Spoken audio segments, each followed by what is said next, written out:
Hello everybody. Welcome back. Sorry about my hair. Oh, it's such a mess because it's Sunday, okay. Yeah, it should be the last recording today, this weekend, because it's like 10 o'clock in the evening, Sunday. Um, yeah, I fell asleep, I woke up and then did some studying of some more American history, Wikipedia. Yeah, I think that's a good hobby. On the weekends, yeah, I study, work first before we do this. Work and play, right? I think I keep doing that. Yeah. Okay. Yeah, I study something on weekends, okay, before doing this. Alright, so last time oh my goodness, what is all this? It looks like this hair. Ew, whatever. But it's a scale, alright? So, scaling in humanology, alright? This scaling problem, we'll talk about this briefly, alright? After that, maybe we'll do some exercise because, yeah. It's this, alright?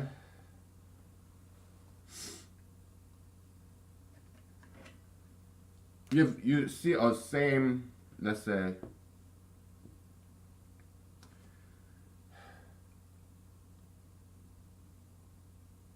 okay. Let's say there's an apple, alright? There's an apple. So these two people get the same bite of the apple, okay? I mean, what is identical apple, okay? But this person have a lot of taste bud on his tongue. This person doesn't have much taste bud on his tongue, okay? So same apple, and these two different individuals. This person perceived the beauty, this beautiful taste of an apple as 25, okay, positive 25. But he has a lot of this sophisticated taste bud system on his tongue. But this person perceived the same apple as having a 2.5 tastefulness, okay.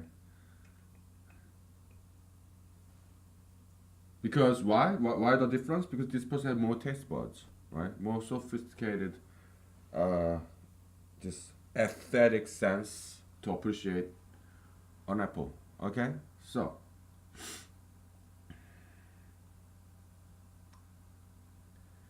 this person is the person. Let's say person A, person B, aesthetic person or blunt person. Okay, aesthetically sensitive person. Very fine grained, refined taste, sophisticated taste. All right, sensitive person. It's like this. If you There's a scaling problem in humanology. Okay, and it's a very generic phenomena. Um, if you learn something like criminal law or forensic science or whatever, there is this notorious problem in America. It's called transracial recognition, transracial facial recognition, transracial face rec- transracial facial recognition is notoriously inaccurate. Meaning, let's say, yeah, I'm Asian, right? Asian guy. To me, all white people look the same. To me, all black people look the same. To white people, all Asians will look the same. To black people, all Asians will look the same. Why? Because we're just not used to. Let's say I just came to America, okay? I'm an immigrant. We're not going to politics or legal or illegal. We're not going to go there. Okay, we're doing science here. Okay, and oh, it's too close and straining my neck. Okay.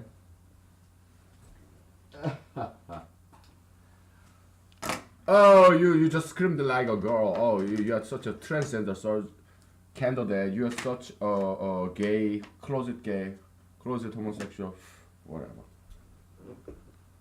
Oh man, just kidding.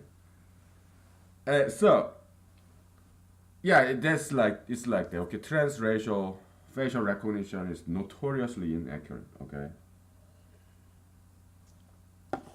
let's say I just came to America. Okay, from Asian country. All the black people they look the same. All the white people they look the same. Because to me, I'm not used to seeing black people.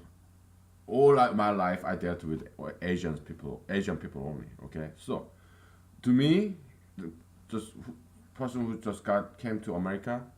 Let's say I'm traveling. Okay, yeah, but I live in Asia. Okay, hypothetically. So I can tell the difference in Asians. Okay, yeah, because I'm used to seeing Asians, right? So yeah, I can tell one Asian from another Asian from another Asian very easily. But I've never seen black people, white people. So I look at black people, they will look all the same. I look at white people, they will look all the same. Okay.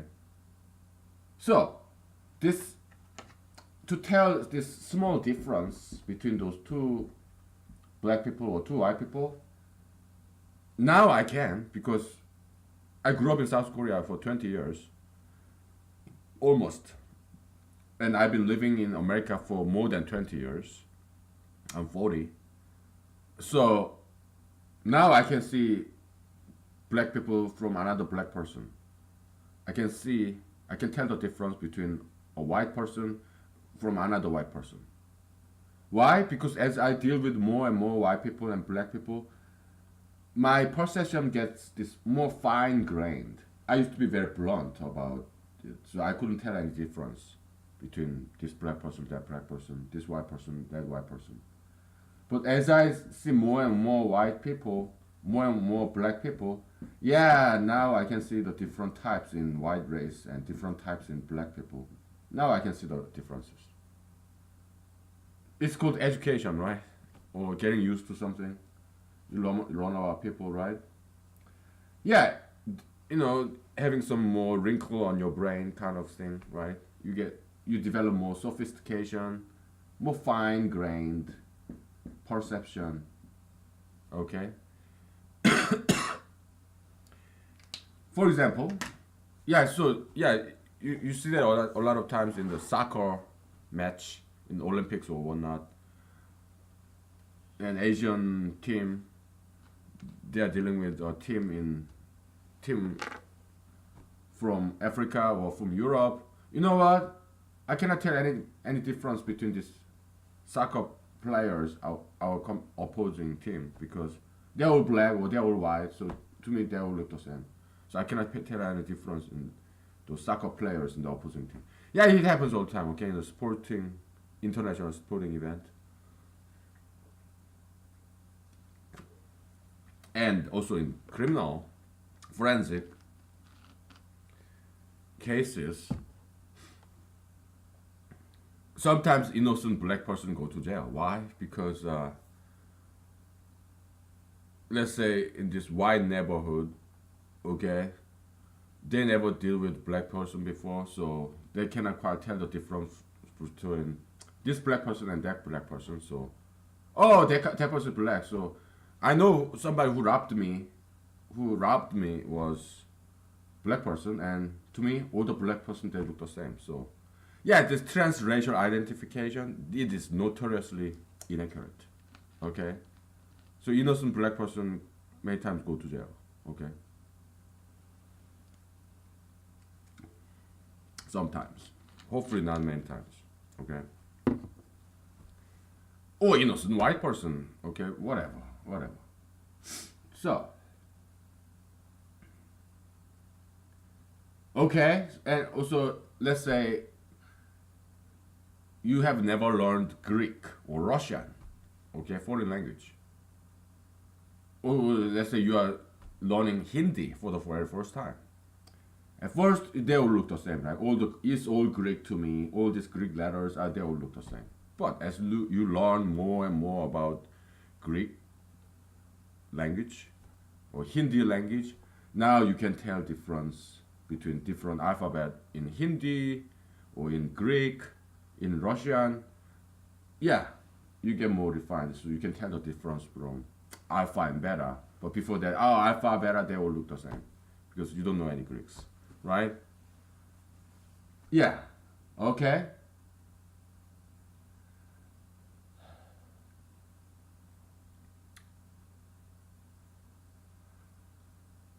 So if you're an aesthetically sensitive person, you have very fine, refined aesthetic sense. Maybe you're an artist, okay? And this person A, person B, blonde person and aesthetically sophisticated person. They look at the same woman, let's say, or supermodel or something. If person A look at that person, a man looking at this model, oh, she's just too much. Why? Because he has very sophisticated taste of this aesthetic view. So that person is just too much. So yeah, it's getting too uncomfortable because just looking at that model lady is consuming too much of his energy. Okay, it's just too much. So yeah, you turn your face away like this, right? But aesthetically blonde person, no, yeah, he sees this beautiful model type girl, and because she's so blonde, aesthetically blonde, so yeah, he has no problem watching her. Okay, it's like a child, right? Young child. So this guy is a retarded man, okay, or adult man, acting like a child, right? The child, their aesthetic sense is very blunt, okay. So yeah, children have no problem, you know, watching it, watching, looking at beautiful girls. So the whole point of Prophet Muhammad, Jesus, basically they said the same thing. Jesus said, yeah, do not look at a woman with lustful intention. That's what Jesus said. And Prophet Muhammad said, yeah, do not look at a beautiful woman twice. Just once, yeah, it just you happen to watch their direction, but don't look at her twice. Second time, same. Okay, they said the same thing. Yeah, it's about controlling your animalistic desire. Okay, that's all it is. Right? That's what religion is about. It's about controlling your animalistic desire, like fasting, not eating for a while. Okay, okay, abstention, whatever. Enough with that. Oh, such an ugly picture, man. Oh my goodness, looks like hair. Oh, ugly.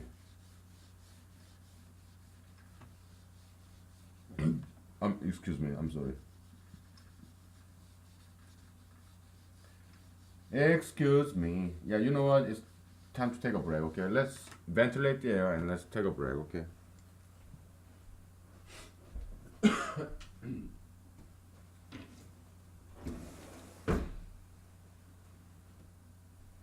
Oh.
Alright, we're back.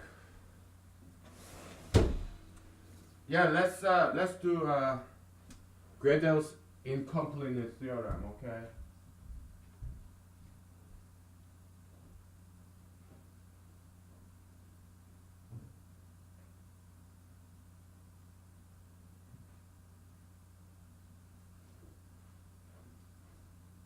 It's very cool stuff. Mathematical logic, mathematics. Very cool stuff, okay? Gödel's incompleteness theorem. I think his first name is Kurt Gödel, something. So it's not that hard. I mean, conceptually, okay. You have set of axioms in mathematics, arithmetic, okay. Set of axioms, like set of principles, okay. So there's let's say number system, okay. Some rules. For example, a plus b is equal to b plus a. You can swap the order, switch the order, okay. And what are some number system that is closed in terms of this addition? Well, natural numbers, I guess, right? What does it mean that a number system is closed in terms of this operation? It means, let's say n, number n, belong to natural numbers, right? And well, n2 and n1, okay? Some random natural number. Like, okay? And we have this operation, right? n1 plus n2. It's also this number, new number n1 plus n2 also belongs to natural number. What are natural number? Any non-negative number from 0 to 0, 1, 2, 3, blah, blah, blah. Okay? Number. Natural number in mathematics is like counting numbers. Okay? Like you have 1 pen, 2 pens, 3 pens. There's no such a thing as 1.5 pen, right? Why? Because you break this 1.5, you break this pen into 2, it's useless, right? So, there's no such a thing as a 1.5 person. Okay, you split me in half, like, I'm dead. That's not a living person, right? So, yeah, you can say 1.5 apple, but because sometimes you eat only half an apple, right? I love apples, by the way. Okay, you can split apple. You can say 1.5 apple, right? Or because half an apple is still useful, right? But anyway, that's the concept of natural number. Okay, it's closed in this addition, meaning you pick any two random natural number and you add them to, and it's also another natural number. But natural number system is not closed in terms of the subtraction operation. Why? Because you pick two random natural number, right? 1 minus 2 is equal to minus 2 minus 1. That's an integer, but it's not a natural number. Because natural number is defined as non-negative number. Okay.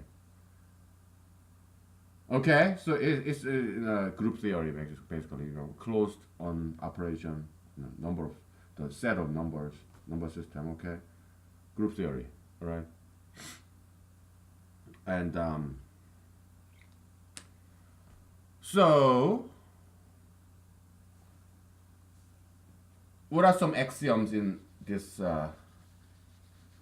this number system of natural number? Well, we have operation, right?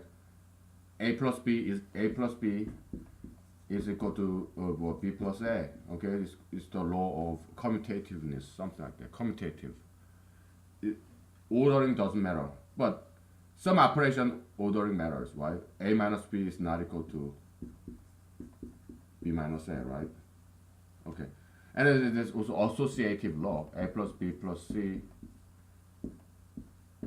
AB added first is same as b plus c added first, and then a is. So there are all different laws, right? In this number system. We call that something like axioms. Okay, axioms. Okay. Some geometric axioms, geometric rules. It's from Euclidean geometry is from Euclid, right? Greek guy. A lot of Euclidean rules, axioms, axiomatic. What are axioms?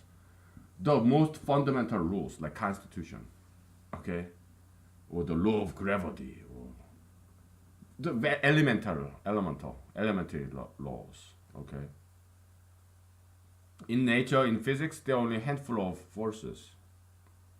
The force of the electromagnetic force and gravitational force. That's about it. Okay. Yeah, they talk about weak interaction, strong interaction, blah blah blah. The atomic level, maybe. I don't know.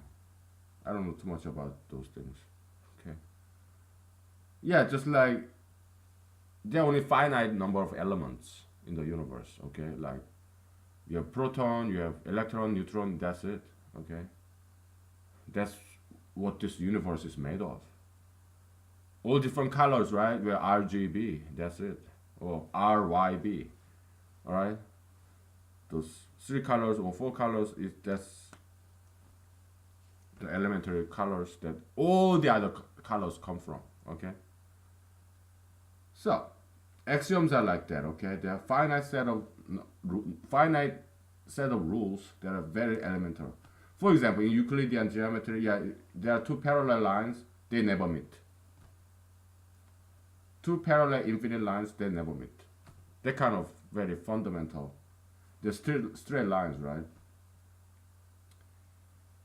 But in Riemannian geometry, which is kind of generalized Euclidean geometry.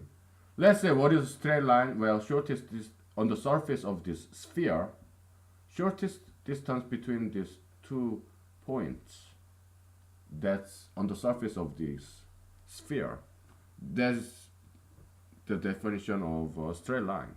Okay, and in Euclidean geometry, there's no such a thing as a parallel line. Two parallel straight lines, right? Because a straight line, the shortest distance between these two dots on the surface of the sphere, actually is a circle. Okay, that's a circle is the straightest line. This is Riemannian geometry. Okay, you have more than sphere. You have this hyperbola, conic surface, and blah blah blah. It's just generalization of Euclidean geometry. Okay. All right. Anyways. Okay. So Gödel's incompleteness theorem is this. Okay. So you have some number system or geometric system, whatever in mathematics, right? And then in this number system, you have this set of axioms, like fundamental rules of this system. And for example, let's think about integers, which is negative number, like positive number, -1, -2, -3, 0, 1, 2, 3. Those are integers, all right? What Gödel is saying is this. Okay, you have this set of you have this given number system, and you have set of rules, fundamental rules, finite number of rules, axioms, and then there will be some problems in this number system that is correct, but you cannot prove.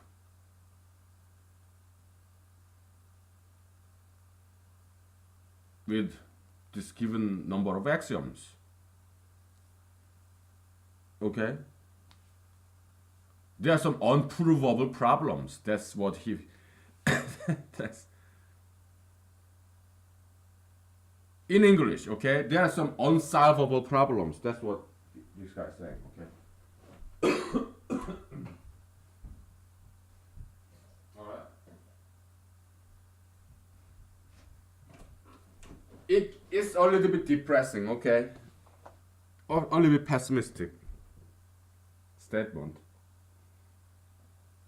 But he's saying, oh, there are problems that we can never solve. Okay, so all this Alan Turing, halting problem is nothing but a spin-off of what Gödel said.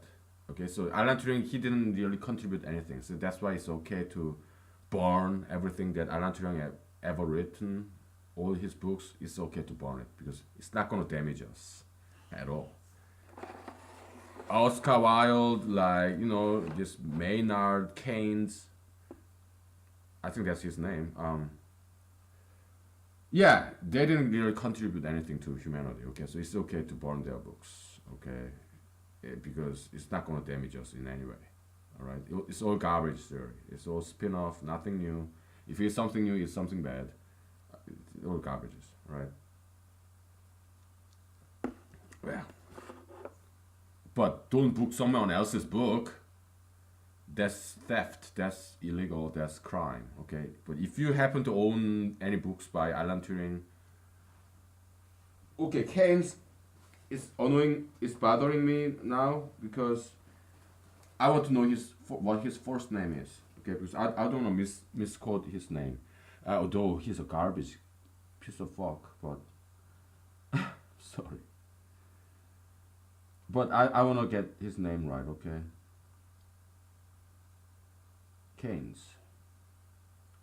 What is this poor person's name?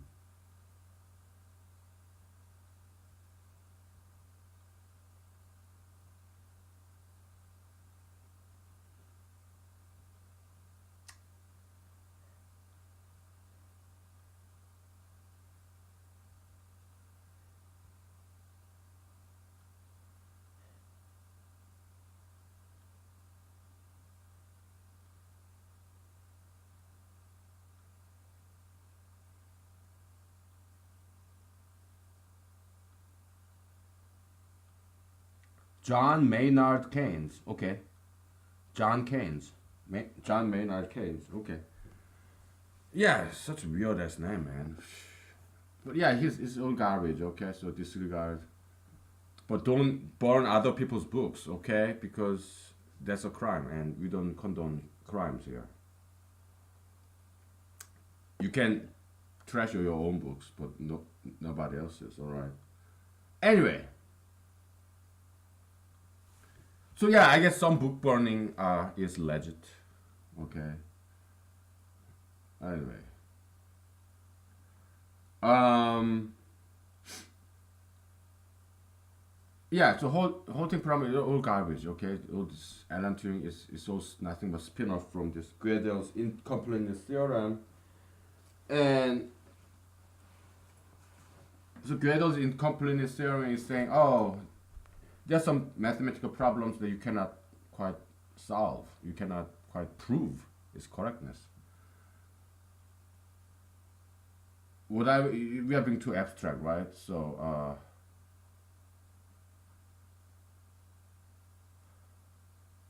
for example, so let's say there's some theorem, okay? What are some examples of theorem?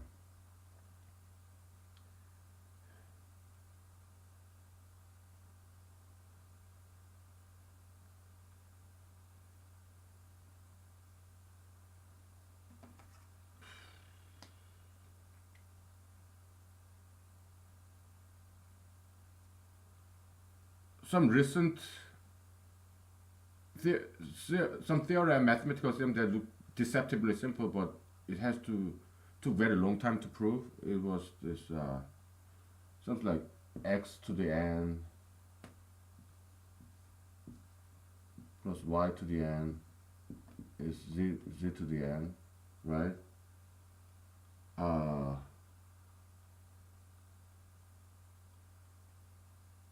this pair of numbers when n is equal to 2, right? X squared plus y squared is equal to z squared.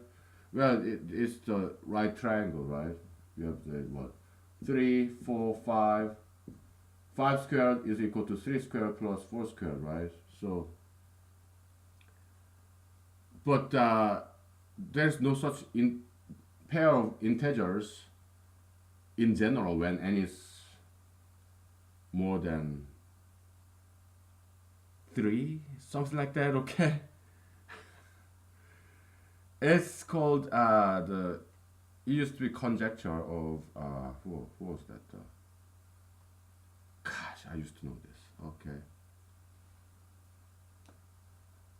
he was mathematician and also a lawyer, long time ago. Uh, Let me look it up again. And x to the n plus y to the n. What's that guy's name?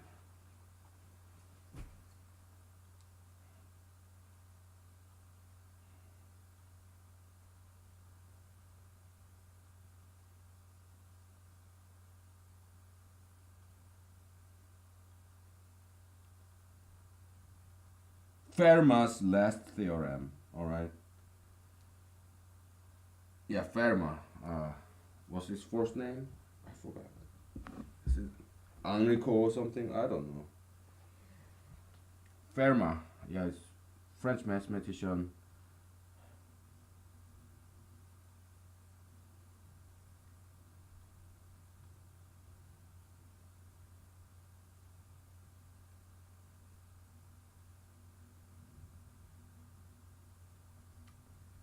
Fermat.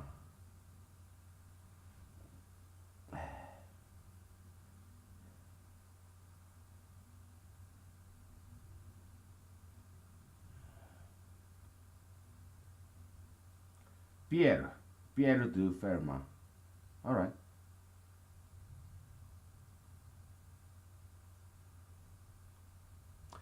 Yeah, I'm sorry if you are. You can see my bald spot.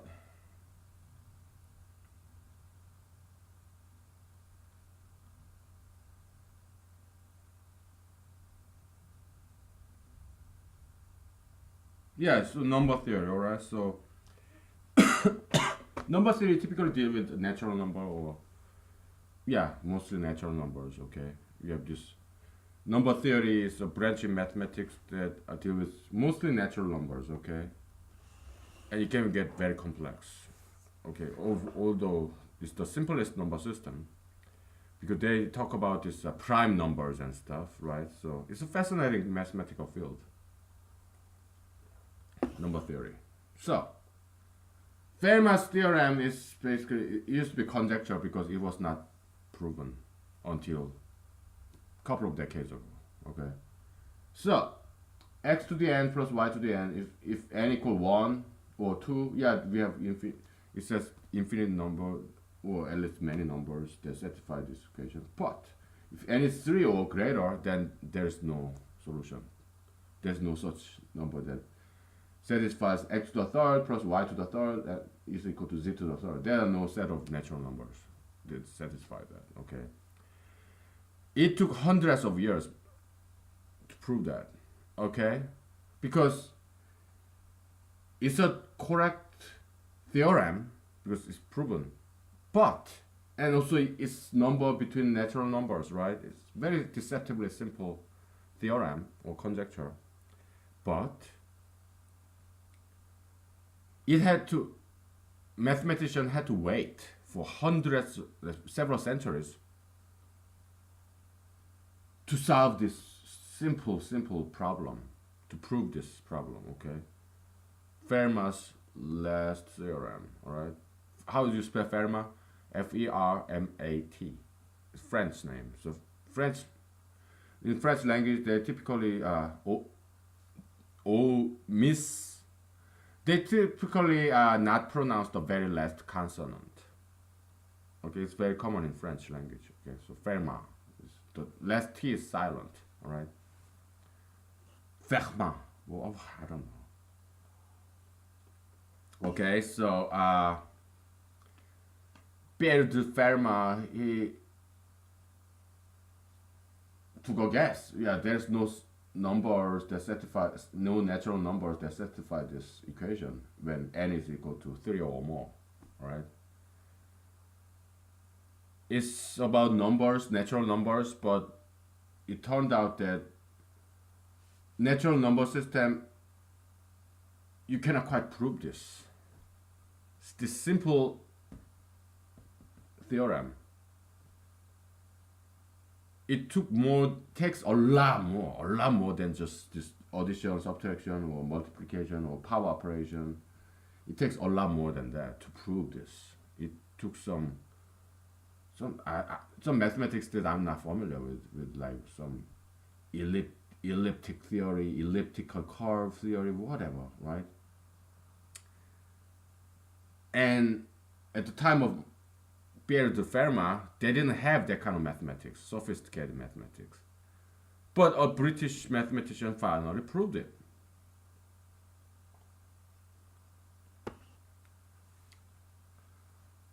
Okay, so another example.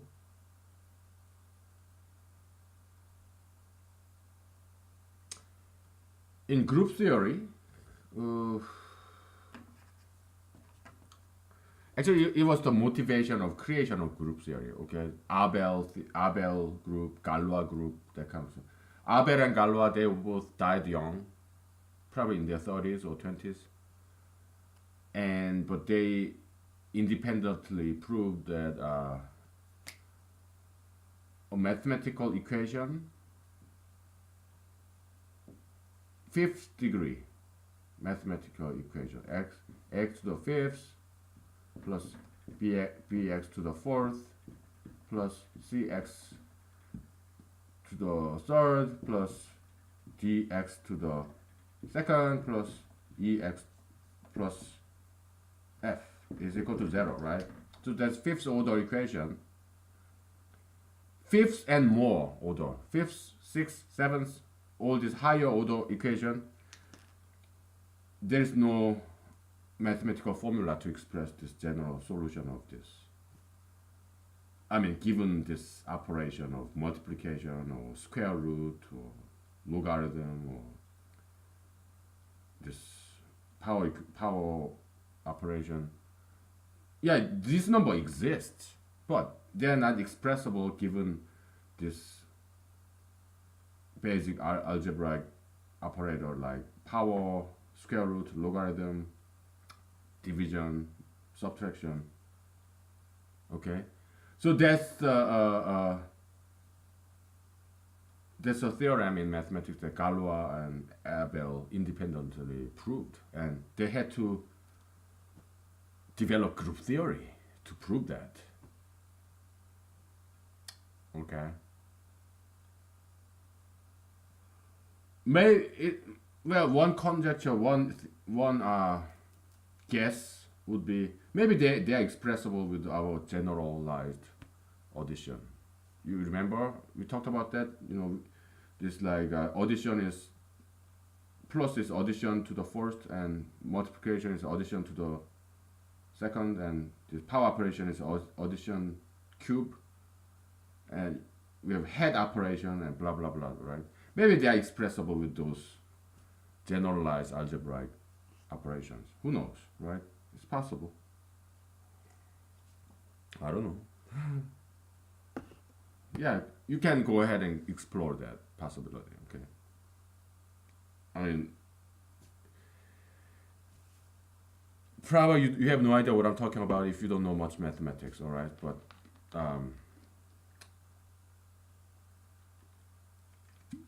because to you probably it's like I'm talking in foreign language. It's mathematical language, okay? That we're talking about. So because Gödel's incompleteness theorem is a little bit advanced, all right? So to talk about that, yeah, we have to we cannot just spend days and hours, right? We have to skip a few, okay? But if this kind of interests you, yeah, please, yeah, do some web search and you can catch up very easily. It's not too hard, all right? It may take some time. Okay, and so Gödel said basically you have this set of number, you know, this number system, let's say natural number and finite set of axioms. There are some theorems that deals with natural numbers that cannot be proven with a set of axioms. there are some unprovable problems, unprovable but true theorems that you cannot solve, you cannot prove with this set of axioms. Oh, that's so depressing, right? But sounds like very bad news. And also, then how do we go about it? What if we add more axioms to this number system? Okay, then yeah, then you may, then Gödel, he also proved that then you can solve, yeah, you can prove some by adding more axioms, adding more rules.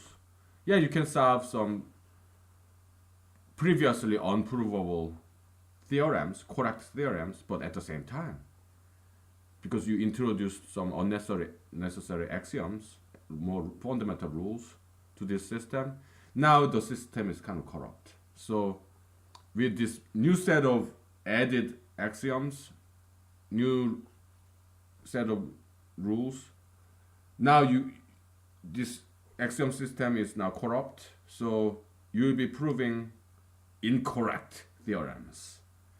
Okay?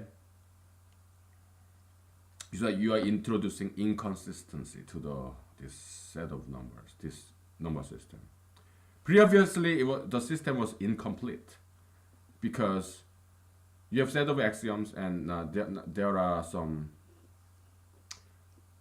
true, correct theorems that you cannot prove.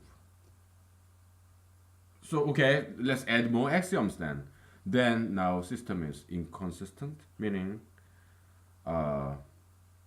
yeah, you can solve all the correct theorems, but at the same time, you're proving a wrong theorem.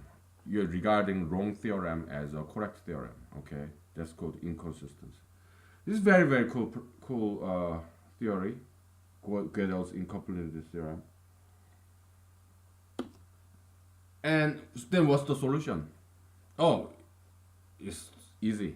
You take a different approach. For example, you have this number theory, right? You have system of natural numbers. Okay? They couldn't prove this theorem, okay? There is no general algebraic solution to generic equation of fifth order and more. Okay?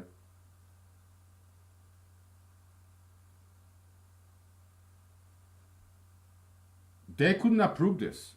So it took Abel, and Galois to prove this theorem. And they had to come up with brand new approach to mathematics. It's called group theory, right? So yeah, it's solvable, but not with manipulation of these symbols, but it took another theory, group theory, okay? Yeah, same with this Fermat's theorem, okay? You cannot prove this theorem with mathematical, algebraic, traditional manipulation. They had to come up with some brand new approach like elliptical curve, whatever. Okay? But it is solvable, but not with the traditional set of axioms in integers. Okay? You're not adding new axioms to this given number system. No, you are just taking a brand new approach. Okay.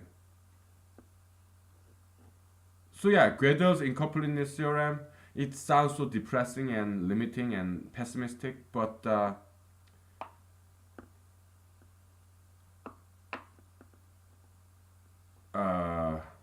and I think it's correct theory, but if you, the moral of the story, I mean, humanology's take is that yeah, it sounds so limiting, but it's not.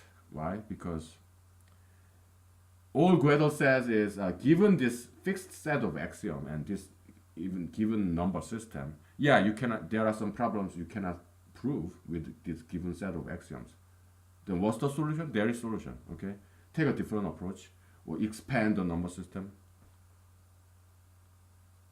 Okay, that's the solution. Okay. Yeah, come up with a new theory. Okay. Then you can solve this formally unprovable theorems. That's what happened in mathematics again and time and again, right? Fermat's last theorem and this general solution to this equation of fifth order and more higher. Yeah, they prove this by coming up with different framework in mathematics. All right, so yeah, then it's provable. It's just that you need to expand the number system or come up with a brand new theory. Okay, too simple, right? Now let's apply. So that's mathematics, which is kind of like physical, scientific stuff. Let's apply this to metaphysical.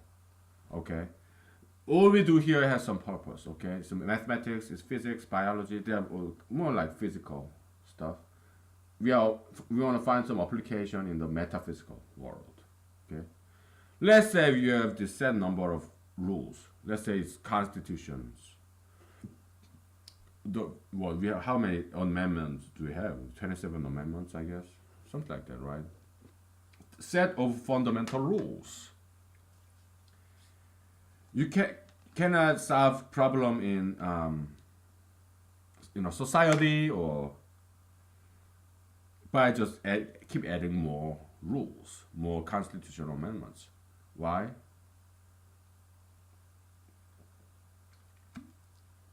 For example, tax code,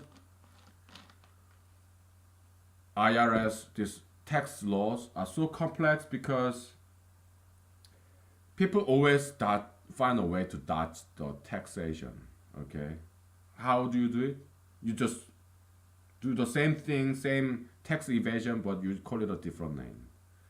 Okay, so it's catch and release kind of game, cat and mouse game. Okay, co-evolution of tax evasions and like smart accountants. In Ernst and Young and Arthur Anderson and KPMG, right? Yeah. Yeah, smart accountants, they always find a way to, or tax lawyers maybe, they find a way to evade tax for their clients. I wash my face again. Okay. So yeah, you know what? It's time to take a break. Okay. We'll talk about this metaphysical application of the Gödel's incompleteness theory. All right. So we'll be back. Let's take a break.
Okay, before we get to that, we don't need this board anymore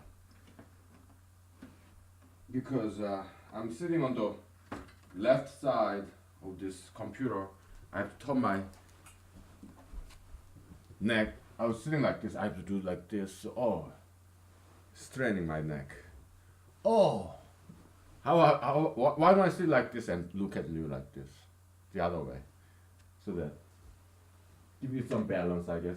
I'm sorry. I apologize for talking too much shit about American public schools. Okay, I'm sorry. Okay, yeah, you can take it as a joke. I'm sorry if I offended you. If you happen to be school teachers, I'm sorry. Okay. I think most teachers are great, doing great job. Okay. We are human beings. We are fallible. So, yeah. I'm sorry if I hurt your feelings. Okay. I apologize. It's not my intention. But I was making constructive criticism. That's all. Yeah, I talk shit about President Trump, President Obama, but yeah, I think they did many good things. They're only human beings, okay? They are all fallible. We are all fallible, right? So I apologize, okay, if I offended you, all right? Let's don't hate me for that. You don't have to hate me. Oh, please. And don't kill me either, okay? Don't come and knock on my door and shoot me, okay? Please. Don't send me pipe bomb. Don't send me this anthrax virus or please, okay? Let's live in peace, okay? Let's tolerate each other. Don't kill me. Okay. So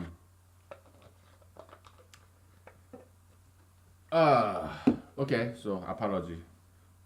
Sad whether it's accepted or not. So Gödel's incompleteness theorem. Okay. So you cannot solve problem by adding more rules, because if you keep adding more rules, more laws, more constitutional amendments, it corrupts the system. Okay. What happens? So yeah, taxation, tax law is so complex now because they've been co-evolving with all these tax evaders and this kind of unscrupulous accountants. It's like rocket science. It's so complex. Co-evolution, all right. So, and the tax evasion technique. Okay, they call it. They come up with some bogus corporation, right, to isolate themselves from liability, or tax evasion, or some other evasion of paying the debt, bankruptcy law, whatever, right? So they just come up with this brand new scheme to evade tax and to avoid this obligation to pay the debt. Okay, so it's corporate law, tax law, bankruptcy law, blah blah blah, right? And so they keep this catch the mouse game, right? Cat and mouse game, right? So because they keep these people in business, they keep inventing this brand new schema to defraud people or cheat the taxation system. So I mean, only lame businessmen do that, like President Trump. Okay. A good businessman never had to do that, because they come up who are good businessmen, like Sam Walton, Bill Gates. Is it Mark Zuckerberg, the Facebook guy? They're inventors basically, okay? Who's the Amazon guy? It's annoying me because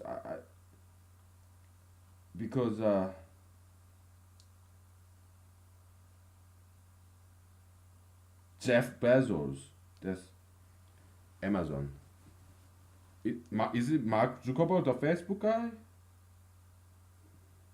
What's his name? What's his first name?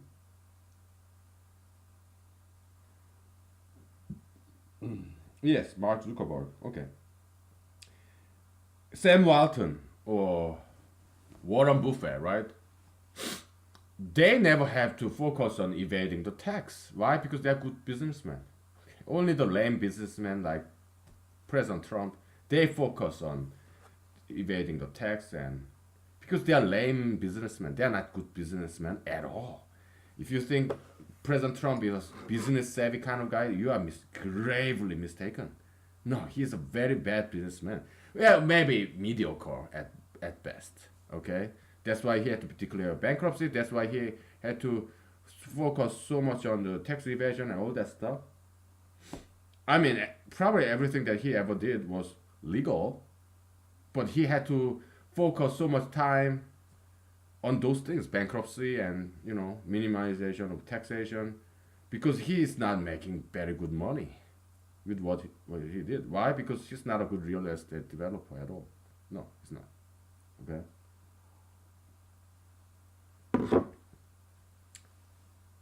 But good businessmen like Mark Zuckerberg or Jeff Bezos or Bill Gates or Warren Buffett, Sam Walton in Walmart, Sam Walton, the founder of Walmart, or people who founded McDonald's or Burger King. No, they are making so much money because they came up with great products, business models, like Coca-Cola, Pepsi.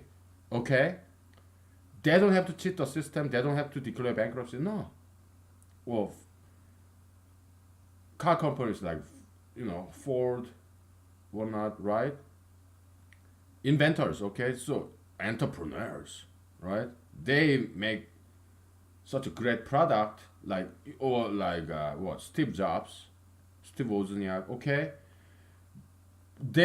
What they are focusing on is reinvention, rebranding, right? They come up with new products. They always evolve their products.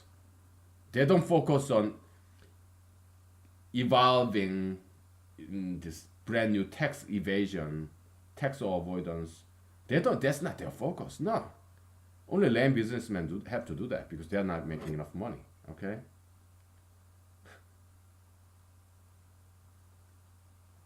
Okay.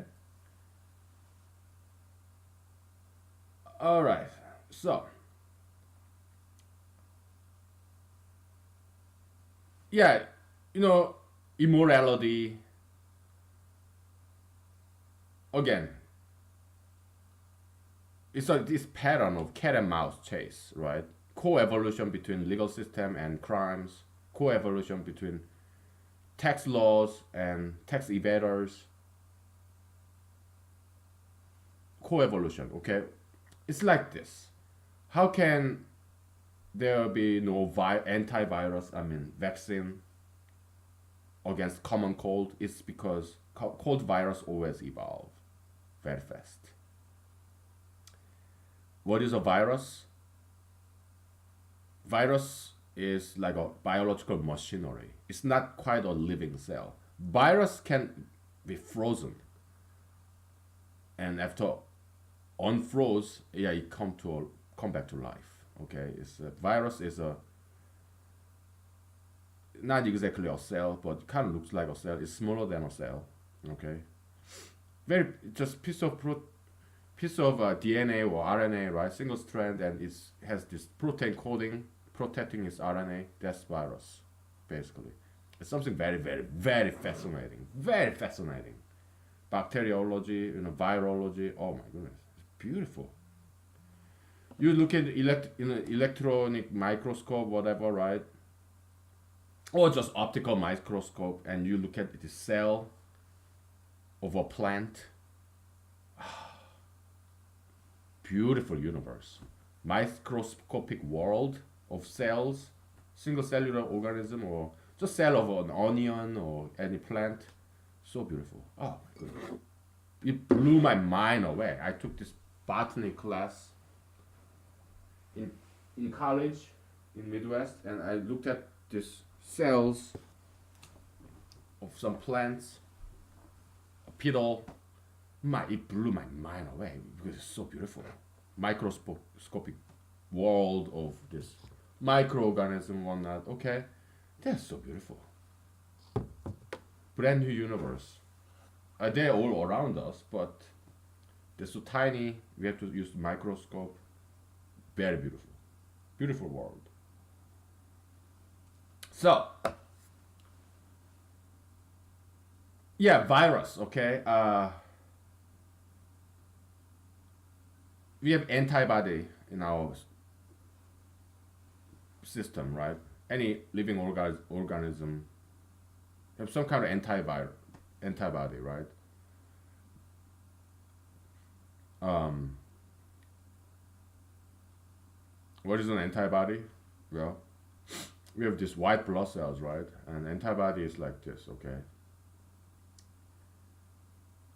We develop immunity against a certain foreign substance, like bacteria or some germs, some.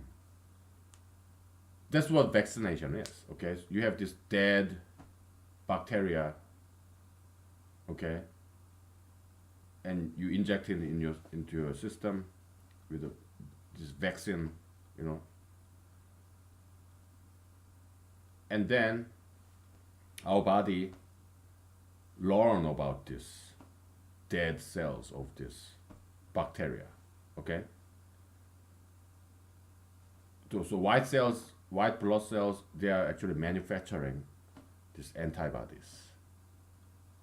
What is an antibody? Basically, it's complex, protein complex, right? That binds, recognize and bind to this foreign bacteria that cause diseases, right? So yeah, vaccination is just dead bacteria, dead virus, whatever, okay? So that our antibody, our immune system can start recognizing and manufacturing these antibodies, protein complex that can match and capture and binds and then neutralize this bacteria, okay? Okay, so that's antibody system. Again, if I'm moving too fast, yeah, just catch up by reading those articles about antibody, okay? I don't quite feel like drinking. Well, I don't feel like drinking that one. So, but virus, what they do is they mutate very quickly because they have such a simple system. Just one piece of RNA, so they mutate very easily, okay? That's why there's no such a thing as anti-cold virus, common cold virus, common vaccine. Because yeah, let's say you come up with some vaccine, right?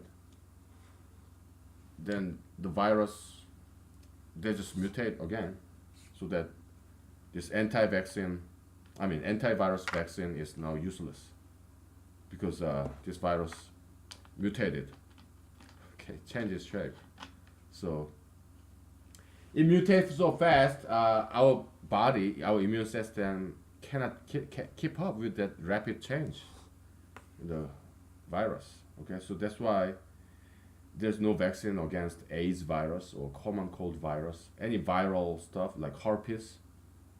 Yeah, they just mutate too fast. Okay, all these STDs or even common cold, yeah, there's no cure for that because they just mutate too fast, okay? Then what's the solution? Yeah, we have solution. Sexual abstinence, monogamy, okay? And no homosexuality, okay? So there is always solution to a problem, but sometimes it takes different approach. Brand new paradigm, like morality, religion, okay? Those are the solutions, okay, to this. What's the problem against obesity? Yeah, exercise and diet. It's that simple.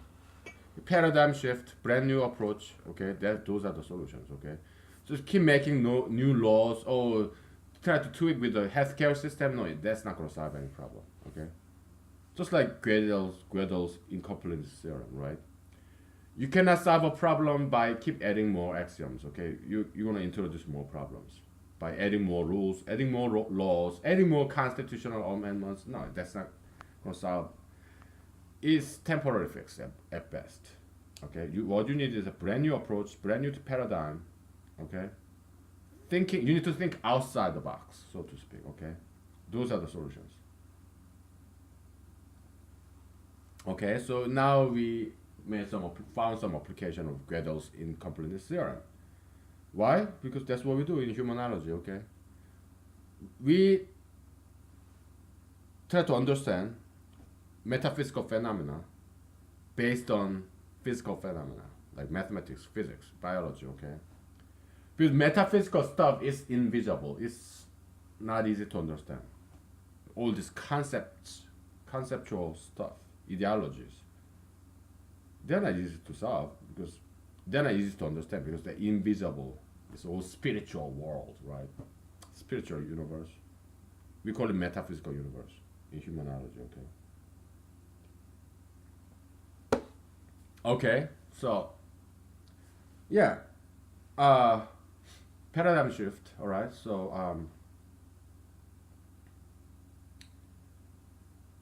uh, because crimes, immorality, they always evolve, right? Like look at marijuana problem, okay? So marijuana used to be illegal, right? Okay, we're not. Then how about CBD? We're gonna just keep changing the names. It's not marijuana. It's cannabis. It's CBD. Okay, it's hemp. Let's just keep changing names, right? To dodge this anti-marijuana sentiment. Same thing with homosexuality, right? Yeah, we used to call it sodomy. Oh, you know what? Not gonna call it sodomy because it has some this stigma. Let's just rename it. Let's call it homosexuality, or let's call it sexual orientation. Oh yeah, now it's no longer bad. It's cool.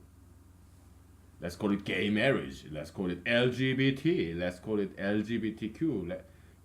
It's just like a virus, right? It keeps on evolving to dodge the bullet, right?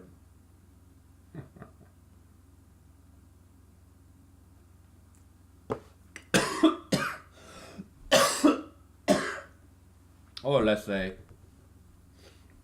they come up with brand new drugs like heroin, cocaine, opioid. They keep inventing new drugs like prescribed medicines, prescription medicine like all these antidepressant, the kind of mental drugs that drug companies and psychiatrists you know, they're just legalized drugs, okay? So they're bad for you, but they're not illegal. Okay, if there's this anti opium law, okay, anti cocaine law, right? Then what will those other people do? Yeah, they will invent a brand new drug and give it a different name, right? To avoid that anti-drug law. Are you following me? Yeah, so keep adding laws, new laws. That's not gonna solve any problem. Okay, because they will just either rename the same illegal stuff or they will come up with something new to dodge the bullet of the existing law. Okay, so keep adding laws. It's not never gonna solve any problem. Okay, because they will always co-evolve this criminality or okay. What we need is paradigm shift. Okay, so then how do we solve this problem? Yeah, education. Go back to the glorious past, tobacco and alcohol. Then you don't need any more drugs. Okay. Plus, yeah, education. Learn mathematics, foreign languages, healthy hobbies. Okay, study history. Okay, or do martial arts, dancing. I mean, look at me. I don't do any marijuana. I don't do any drugs. I don't do any homosexuality, tattoos, piercings. I don't do none of that stuff. Plastic surgery or transgender surgery. I don't need that. Okay. And look at me. I'm surviving, right? I may not be thriving, but yeah, I'm doing fine, right? I don't do any crimes or tattoos, piercings. If I don't need it, you don't need it either. Why? Because I'm nobody special. Just like you, ordinary guy. If I don't need any of those stuff, bad stuff, like tattoos, piercings, sugar fetishism, obesity, If I don't need any of that, then neither do you. You don't need that either. Okay. Oh, you want people to be just like you. You're forcing yourself, your lifestyle to other people. Oh, that's why you're gonna be the Kim Jong Un of the America. You'll be the dictator. That's why I'm not gonna vote for you. Well, I'm not gonna make any laws. I just lead by example. That's all. Oh, by what? Drinking vodka all day, every day in the White House? That's why you wanna run for president, right? So that you can drink vodka all day, every day. Isn't that why? Isn't that the only reason that you wanna run for president? You wanna be the president?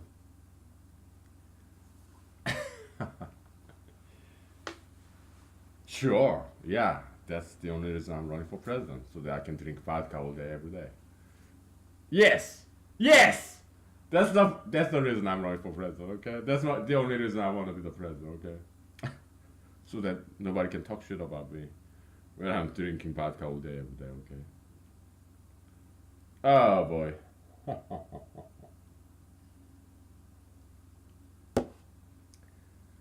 Oh boy. Yeah. So okay. So yeah, making laws. That's not gonna solve any problem because people will come up with brand new immorality. Okay. So yeah, we need some paradigm shift. All right. It has to do with education. So I'm sorry, I've been talking shit about bad mouthing all these American public schools, but it's only because it's such an important job. And what I'm saying is, teachers, they need to do a better job. Okay, they need to do a better job. Not just teachers, politicians, business leaders, all the leaders, pastors, preachers, imams, rabbis, religious leaders, Pope Francis, justices, judges, politicians, presidents. Yeah, they should all do a better job. That's my intention. Okay, it's constructive criticism. I just want them to do a better job. Better yet, yeah, make me the president, and I can do a lot better than all these people. Okay. If not, then do a better job yourself. Okay. Either vote for me and make me the president, or just be yourself a president and do a better job. Okay. Okay. And another thing. So, like Microsoft, like Visual Studio, right? They call it nowadays what .NET, whatever. They or Adobe, what Acrobat, PDF reader. I see this problem again and again in computer software or anywhere else, right? They reach the top, their product is optimal. It cannot be better. Like back in the day, you have Acrobat reader, or PDF reader, right? And you used to have this, Microsoft. Used to have Visual Source Safe, source control, so that there's a piece of computer software, right? You check it out, and nobody else. It's kind of exclusive control, so that once you check it out, you're writing, modifying, editing this computer program, then nobody else can do it. In a team environment, okay? So only you can edit this. No simultaneous checking out, okay? And they now came up with this stupid thing called Team Foundation in Microsoft.NET. It's source control and it's a mess, and they made it worse. Visual Source Safe was perfect system. They made it all of us with Team Foundation, okay? Visual Source Safe, Team Foundation, they try to achieve the same thing, versioning, meaning you keep track of the past versions, and also some source control so that other people cannot mess with your software in your team, okay? That kind of stuff. But and Adobe Acrobat Reader, same thing, right? It used to be perfect. It used to be so beautiful, right? But and later on, they came up with this stupid idea of Adobe Acrobat Reader DC, something like that. Horrendous. So once they reach the top, the optimal piece of software or any product, it's making a lot of money because it's a fantastic system. So yeah, you have all these employees, right? Because your company is making so much money. So yeah, they hire these employees because the company is doing so well, selling all this fantastic product. And now these employees have nothing to do because this product is just perfect as it is. So what do? These stupid employers, these bosses, now they start to destroy it. That's what happened in American history too. 1970s, 1980s is as high as it gets. America was doing so well. People are so beautiful. Now there's Bill Clinton and George W. Bush. Yeah, it was at the summit, apex, on top of the hill, right? Now comes President Obama, President Trump, and now they start to destroy America. Okay.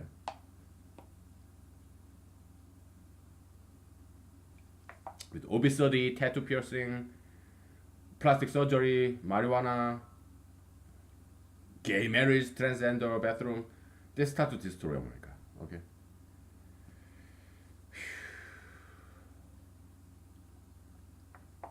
So back to these companies, okay? These bosses, stupid employers, they just cannot watch these employees sitting there and getting paid and doing nothing. So they give these bogus projects to destroy the product, make product worse. Like Acrobat Reader used to be so good, so beautiful. Now Acrobat DC, blah blah blah, going down. They start to destroy the once perfect system, once perfect product. Yeah, Visual Source Set, it was perfect, okay? And this Microsoft, they start to destroy it. And Team Foundation, they start to make changes and they make the product worse. Goods and services, the product, they make it worse. Why? Oh, we are paying you employees. You gotta do something. So yeah, start destroying this once perfect product. Keep adding unnecessary things. Make system more unnecessarily complex.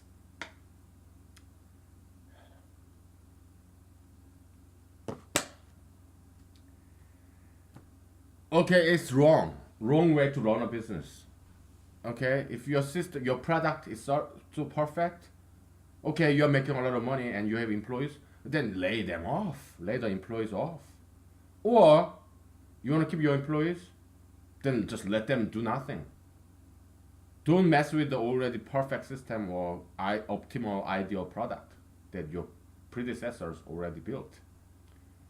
Just take in all the money and yeah, pay your employees. Then what should employees do? Just let them learn something. Let them go to this foreign language website and start learning in foreign languages and start learning mathematics or whatever. Let them learn how to play guitar or whatever. If there's no work, don't make them work, okay? With these bogus projects, because you're gonna make your product worse, okay? That's the problem with all these workaholics, okay? They think idling is something evil. No, I mean, let's say Microsoft, okay? This employee is doing nothing because this product his predecessor has built, this Visual Studio or not, Microsoft Word or not. Then just let him just learn something new like foreign language or how to play guitar or whatever. Yeah, let him do it. Yeah, during the work hours, no problem. Because your company is making enough money, right? Yeah. Just don't mess with a perfect product. If it is perfect, if there's some problem, yeah, fix it by all means. But just don't let employee work on bogus project to make the product worse than it is. That's my point. Okay. or then just let him come up with a brand new product. Just don't mess with already perfect product, a product that is already optimal. Okay, don't mess with it. If it works, don't break it. Okay, that's what I'm trying to say. Yeah, so American history is like this. Okay, it used to be so beautiful back in 1980s, and now people are starting to destroy the legacy because they have nothing else to do. They start to tattoo themselves, make them pierce themselves, make themselves fat, plastic surgery. Oh my goodness. Start smoking marijuana. Yeah, they try to destroy themselves. Okay, because they got nothing else to do.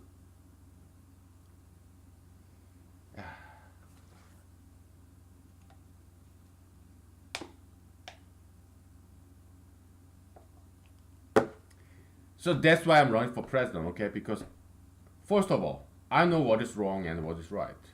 Second of all, yeah, I can change people. Okay, have I done it before? Yes. Make to make people repent? Yeah. People around me. Okay. Yeah, I can do that. I've saved people's souls, make them repent. Yeah, I've done it multiple times. How? How do you do it? Okay. Most likely, I will never be the president, right? So that's why I'm doing this. Okay. So that I share my knowledge, something I have learned in my life. Yeah, I'm sharing it with you. Maybe you will be the president. Okay. Hopefully, yeah. Please be the president. Okay. Achieve something that I could never achieve. Be better than me. Okay. Yeah, yeah. It'd be great if you become the president. I will vote for you. Right. I am your number one fan. Okay. I am your number one fan. This British band, the Beautiful South. Oh, one of my favorite bands. I'm your number one fan. I'm the number one fan. Yes, I am. This one of their songs. One of my favorite band, the Beautiful South. It's British. We're gonna take a break, and I'll tell you all about exorcism. Okay. Ghost busting. Okay. We'll take a break.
Okay, we're back.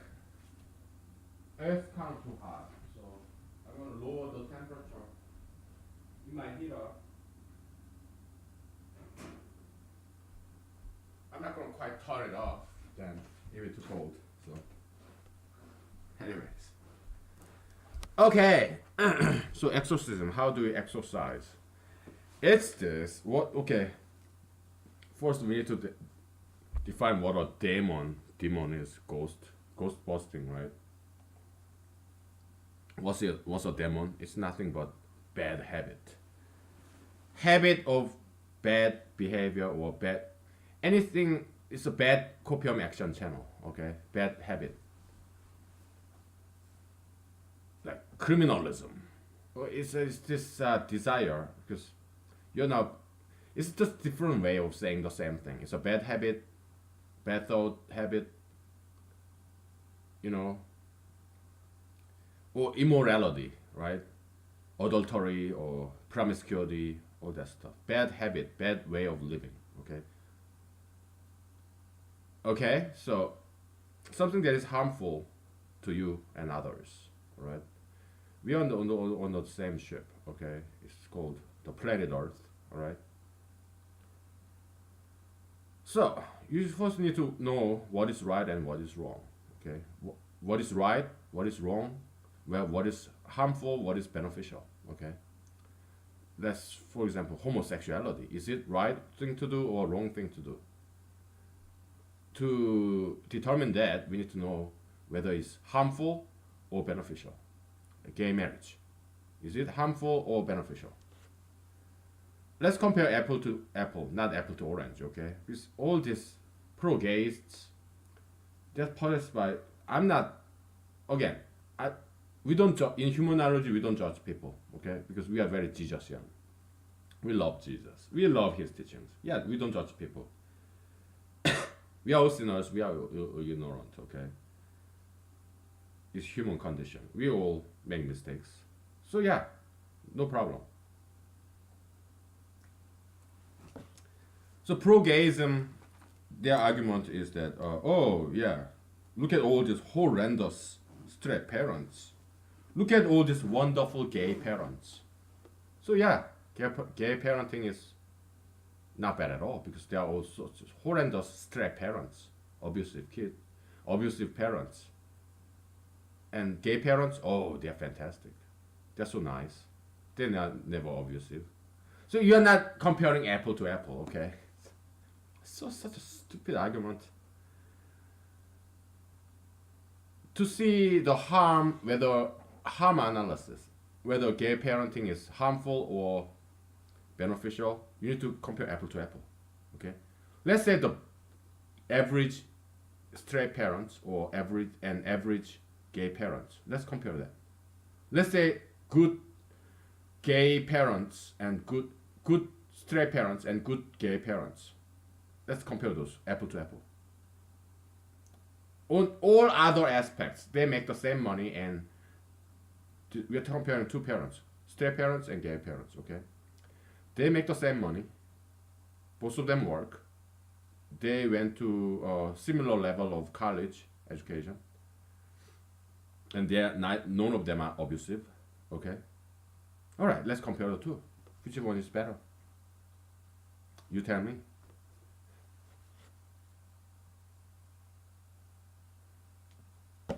Which one is better? Which one is worse?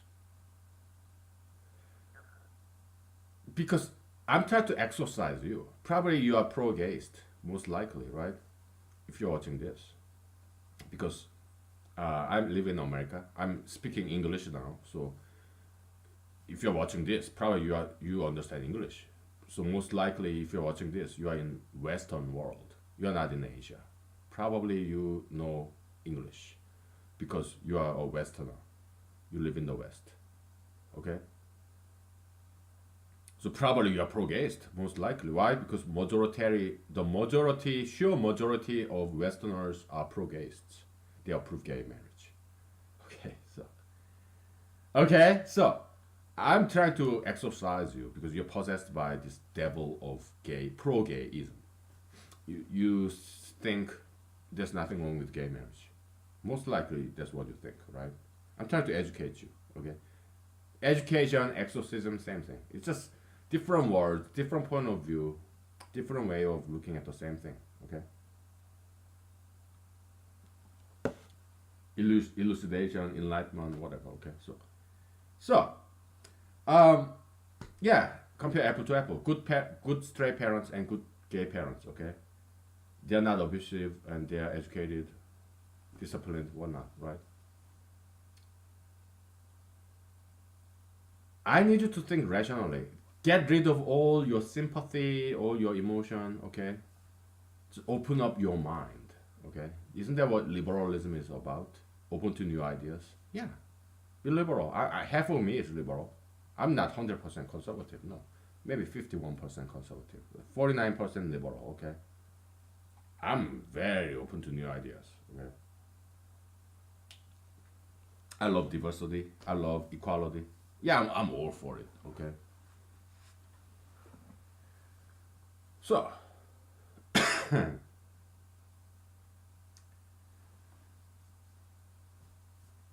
my argument is this. Yeah, there's no comparison. Okay, straight parenting is a lot better. Why? Because you have two genders. You have two genders. It's a gender diversity in parenthood.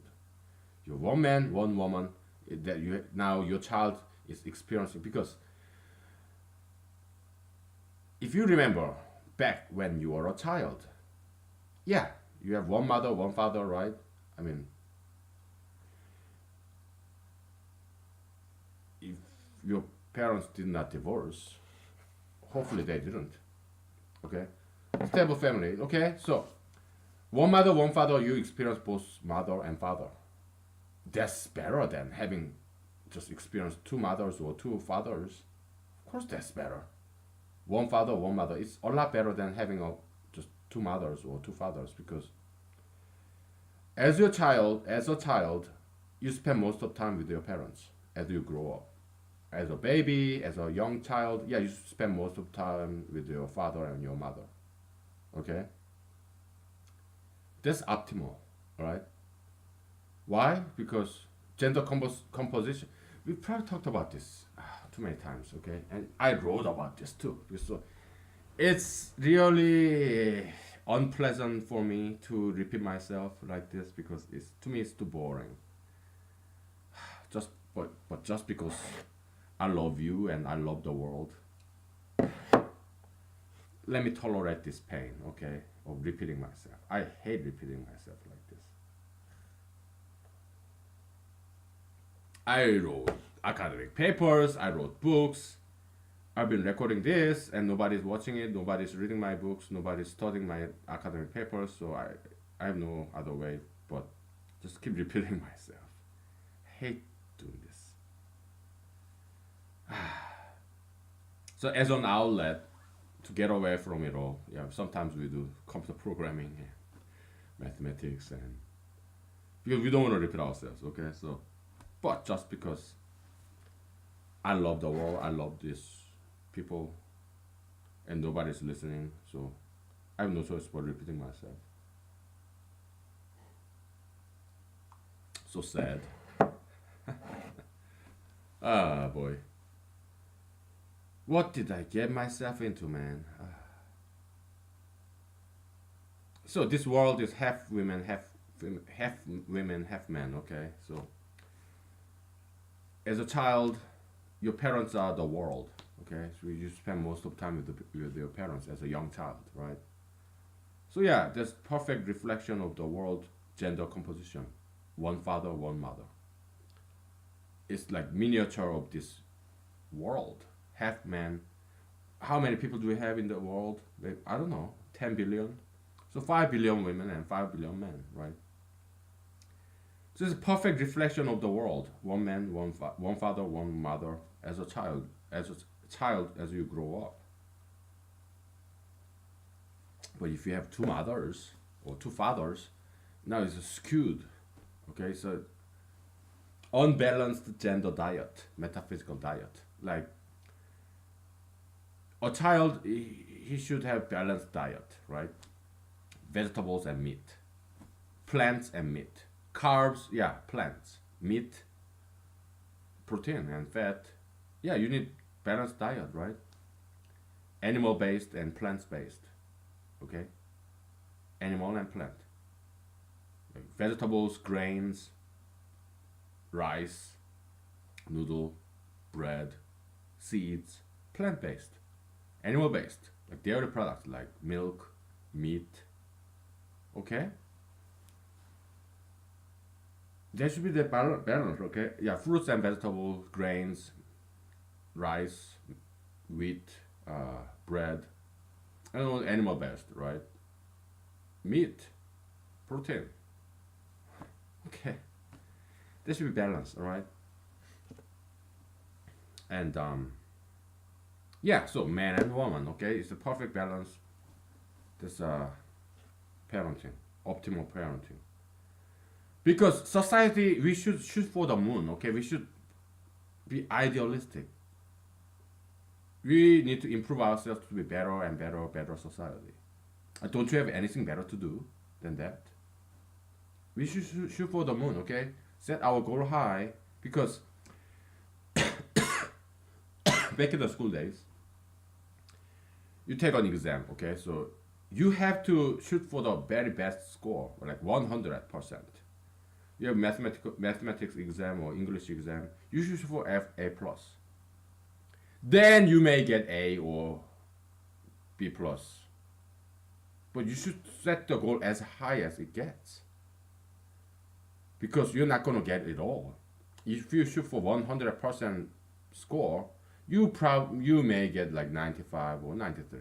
But if you set your goal as let's say 80, you will get something like 75 or 65. Okay, so what you're gonna achieve is probably most likely be less than your goal. That's why you should set your goal as high as possible. Okay. When I was studying for entrance exams like SAT or LSAT or all this college or graduate school entrance, I was shooting for like Harvard or Yale or Stanford. I did apply. I mean, and then I set the goal very high, like Harvard, Yale, Stanford. I did apply to them. Okay, I think I never accepted to any of those fancy schools, like MIT or all that fancy schools, right? So in order to motivate myself, okay, and I ended up in nice schools, but not. I mean, it's not Harvard or Yale or Stanford, but there are nice schools that I got accepted. Okay, I'm not gonna tell you which one. Okay, so yeah, set your goal high, right?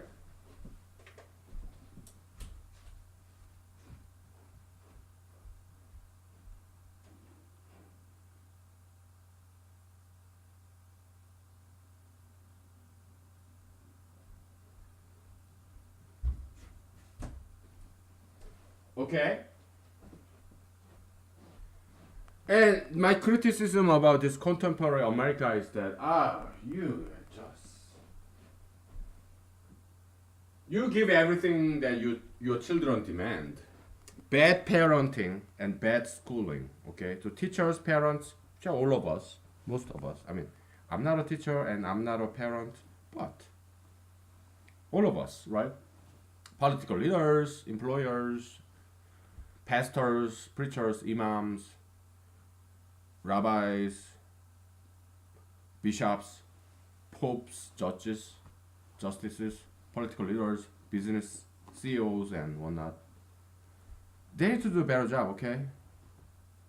Because they just give in to everything that these people demand. Oh, give me sugar and fat so that I become obese. I get sick. I get injured because I'm so heavy. Yeah, they just give it away. Yeah, eat all sugar, eat all the fat, eat cakes, candies. They never say no, okay? When people demand. Yeah, give me legalized marijuana. Give me gay marriage. Give me transgender bathroom. They just give it away. They never say no. They're spoiling their children, okay? So because we don't have good leadership, okay? We don't have good leaders. A man strong enough to know I mean, man smart enough to know what is right and wrong. Man strong enough to know how to say no.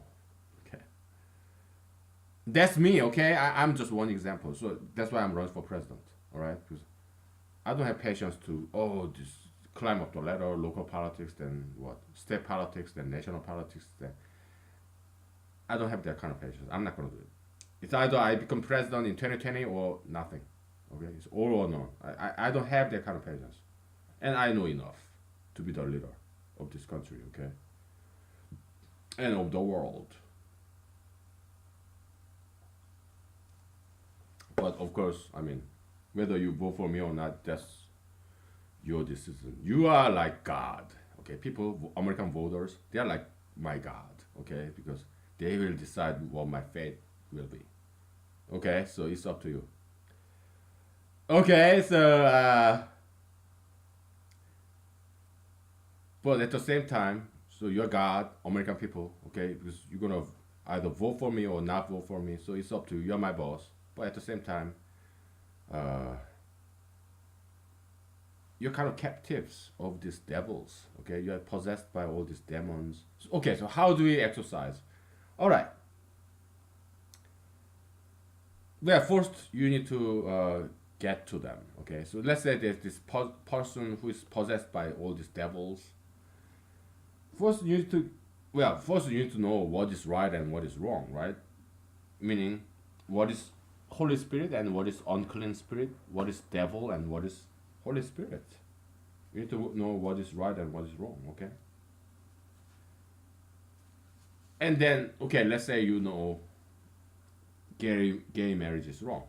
Let's say this person, or tattoo piercism is wrong, or obesity is wrong. Okay, because it's all common sense. I mean, it's not that hard to know that stuff. But you have to be strong enough to resist this mainstream majoritarian trend of tattoo piercism and obesity, sugar fetism, and gayism and pro-gayism. You just need to be strong enough to resist this mainstream popular trend of the day. Okay, it takes a lot of guts. Okay, so now people, why is so many people are pro-gayist, marijuana, pro-marijuanaist? Because they are weak. Why are so many people weak nowadays? Because we just inherited all this, our ancestors' inventions, technology. Life is so easy nowadays. Okay, we have cars. We just step on the pedal. We have internet. We have internet, so we don't have to go to libraries anymore. Okay. All the knowledge is in the internet for free, and it's not even, you don't even have to go to this laptop computer or desktop computer anymore.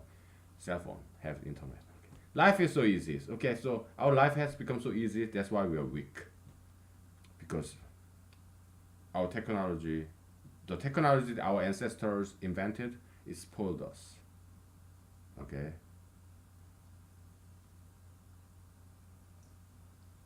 Again, we talked about this many times. We are like spoiled heirs.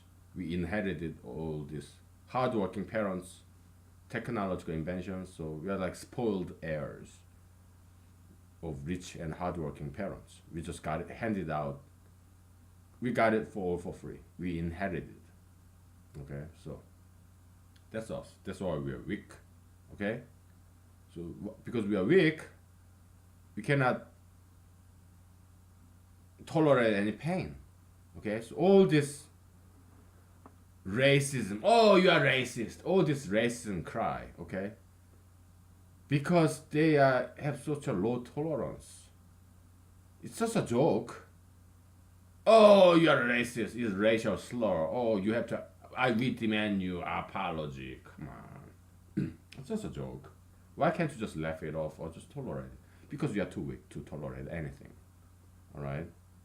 That's why you cry racism, racism. Oh, racism. Oh, you're sexist, sexist.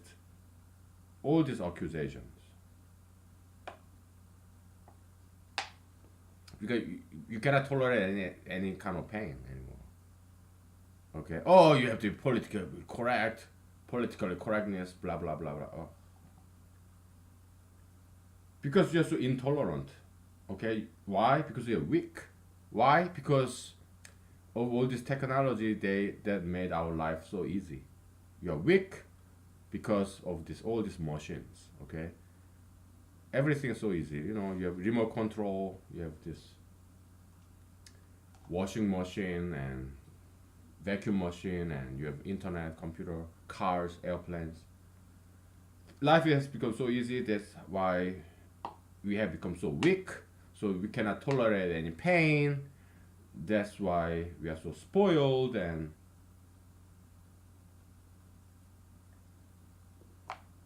so you don't experience any pain in life. So what do? Oh, you become gay and have this painful gay anal sex, bad pains, right? Or you do tattoos and piercings and go because you're craving pain now, bad pains. Okay, tattoos, piercings, or you keep eating this sugar and fat and become obese, and you suffer from all this pain from obesity because you crave pain, right? Pain also, bad pains, but they are good pains. Exercise, diet, good pains. Okay, pain of learning, yeah, learn a foreign language or learn American history, world history, learn a brand new musical instrument, learn new dancing, learn new martial art. Yeah, good pain, right? Good pains and bad pains. Okay, constructive pains and destructive pains. Why do people choose bad pains, destructive pains like tattoos and piercings and being gay? Why do they choose bad pains instead of good pains like exercise, diet, and learning foreign language? Why do most people pick bad pains? It's because it's easier. It's gravity, okay? This gravity, entropic gravity, the temptation of the devil. That's just how God designed this universe, okay? Out of the two, okay? Good or bad, something evil is always easier. That's why most people do those things. Why? Because that's just how God designed this world, okay? Jesus said, we go again and again, go back to Jesus, Bible, because we humanology, we love Bible, we love Jesus. Yeah, we talk shit about Jesus, we talk shit about God and Bible and Holy Spirit and all that. We talk shit about everything, right? How many times have I talked shit about myself, right? It's self-deprecative joke, right? Oh, aging Asian, Alaskan American ass. Yeah, or, whatever. We're just joking, okay? So, yeah, Jesus said, yeah, the road to perdition is wide. So most people go there. Perdition, perishing, destruction. But the road to salvation is very narrow. So very few people get there. Okay?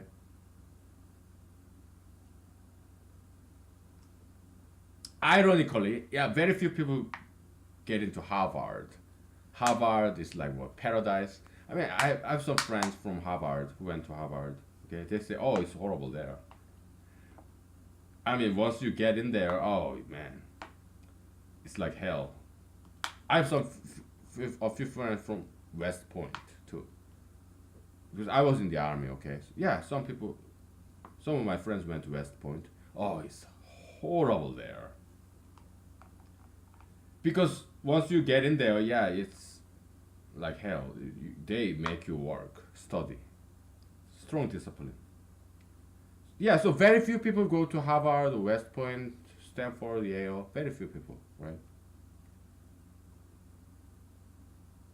But once they graduate from that, they get the best jobs, most high-paying jobs, right? So yeah, it's like heaven, paradise, right? They become celebrities and six-digit figures, millionaires, billionaires, all these political offices. They become president, senators, congressmen.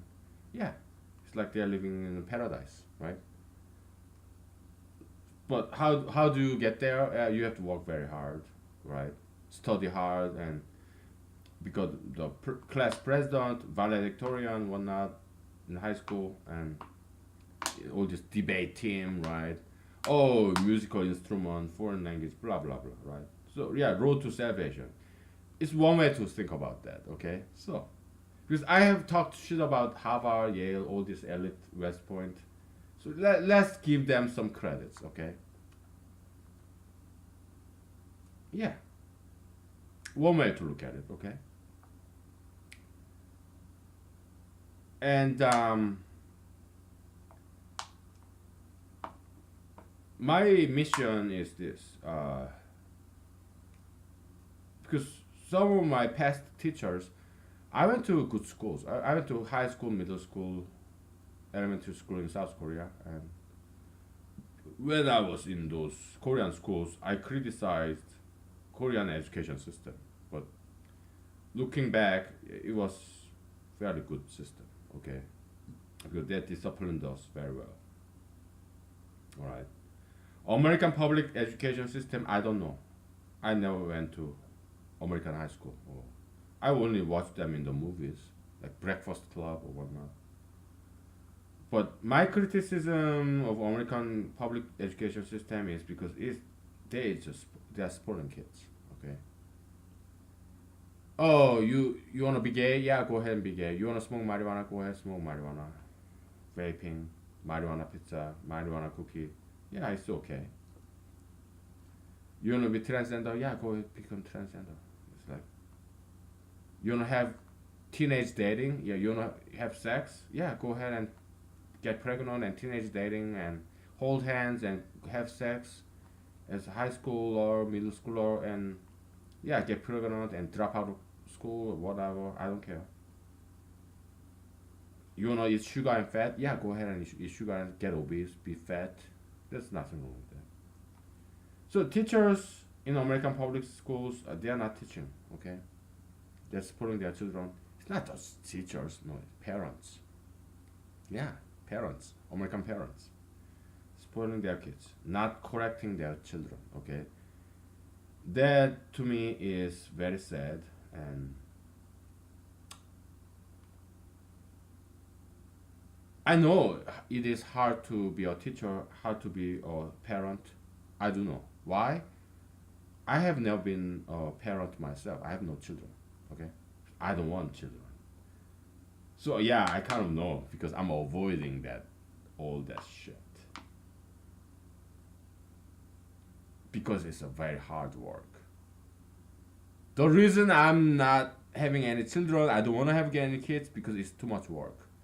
Okay, so I don't deserve to blame you or judge you if you are a bad parent because at least you have kids. I don't. I'm the last person to criticize you. Okay? Because at least you have children, okay, if you are a parent. Me? I got no kids because I know it takes a lot of work and I'm lazy, so I'm the last person to judge you as a bad parent. Okay?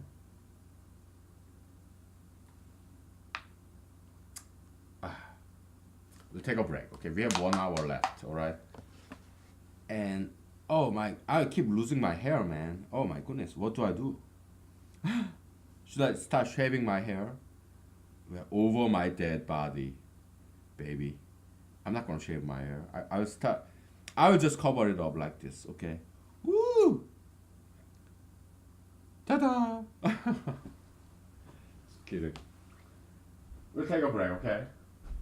Oh boy. Just I'm such a class clown, okay? Such a class clown. Alright, we're gonna ventilate the air. Get some fresh Alaskan oxygen. I love saying that. I love Alaska.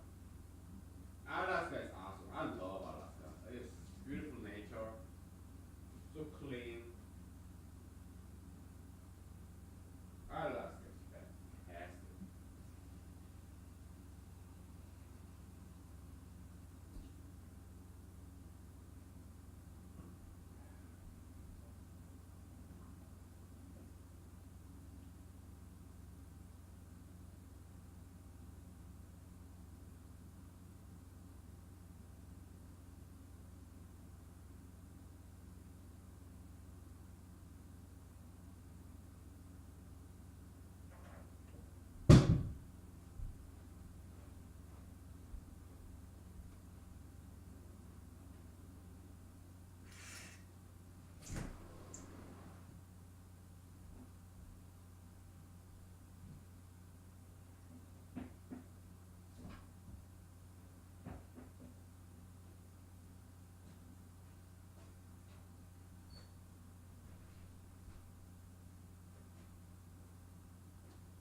Okay, we're back.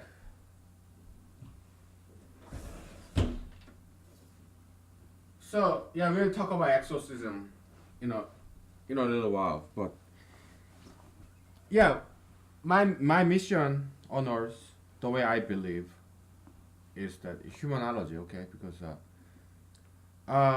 some of my past teachers they told me, yeah, you are kind of one of a kind of guy. So yeah, I want you to do something that only you can do. Okay, so some of my Korean teachers, okay, so told that to me.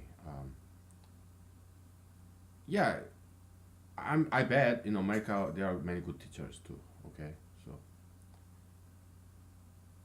and because I told my teachers that I want to be a politician when I was in high school. Okay, so yeah, politicians, businessmen, yeah, many people can do that. Nothing special about it. Yeah, to do something only you can do. Okay, and humanology is that. It's just that. Okay, so it's something only I can do. Okay, so I mean, yeah, you will be the some of you will be the second generation humanologist. Great, do it. But yeah, I see myself as just God's messenger. Okay, to humanity. It's gift from God. Okay, humanology is, you know, Solomon said famously, nothing under the sun is new. Yeah, it's nothing new. But we are only synthesizing and collecting all this collective wisdom. Okay, it's just potpourri. We mix up all the West and East, science and religion. Okay, 'cause I know a little bit of many different things. Okay, so I'm a curious person. I like learning. Okay, so that's the final product, humanology. Okay,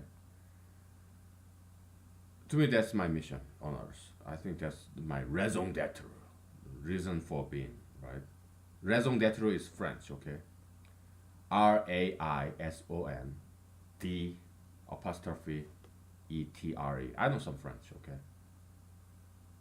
yeah, that's my mission. I think that's why God created me and taught me all these things so that I convey to you this gift of humanology from God.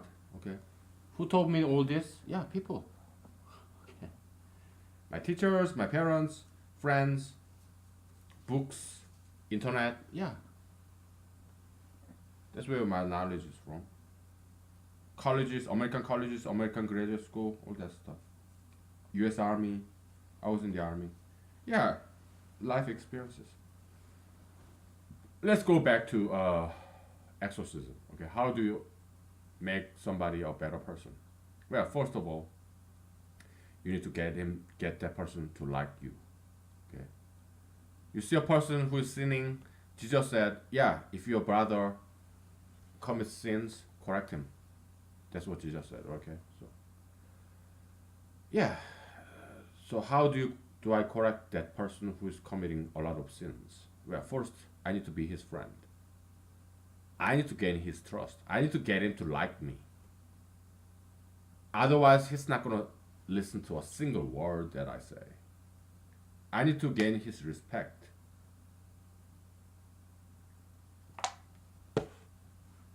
Then I talk to him nicely. And also, yeah, first of all, I need to know what is right and what is wrong, right? And I have to be a good example myself. Let's say this person is obese, right? And I should not be obese myself, okay? I have to practice what I preach, walk the talk, okay? Yeah, I do a healthy diet, regular exercises, okay? Okay, and then I approach that person, okay, so, and how do I get him to like me? Okay, I should be a good listener, okay? Just listen more, because people love talking, okay? Yeah, be a good listener, right? And then I should have some superior quality, like I should dress up nice, clean, smell nice, look nice, presentable. Okay. Yeah, it all helps, right? So that I have some leverage. Okay. So yeah, that person like me. Okay. So because I'm a this good-looking guy, smell nice, I'm popular, I have a lot of good enough money, I have some influence, I'm popular. Okay. I'm gentle, polite, also smart because I study. Yeah, and I'm talking to him. I'm listening to him. So he feels very flattered, right? So yeah, he likes me. Now I have some leverage, some equity cushion. Okay. So he really likes me. Now there's a lot of positive copy on happiness. Now we can add some negative copy on there.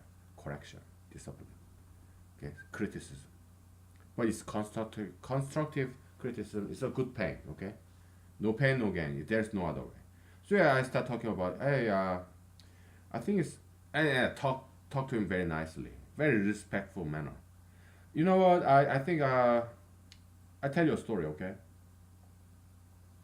We are acting, okay? Acting. So I talk to this guy who's obese. I think I tell you a story, my friend, okay? Let's compare Korean and American, okay? Because I grew up in Korea for nearly almost 20 years. America, I lived here more than 20 years. So I'm 40. Korea maybe 18 years.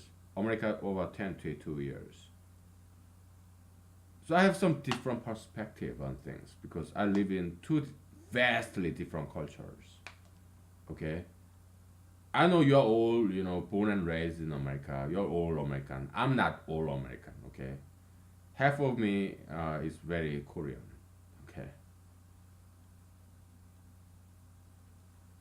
For example, if I go out on a lunchtime, yeah, I typically go to like Vietnamese restaurant or Thai restaurant or Chinese restaurant because I'm Asian. Okay, I grew up in Korea, so or I sometimes I go to Korean restaurant, but they tend to be more expensive.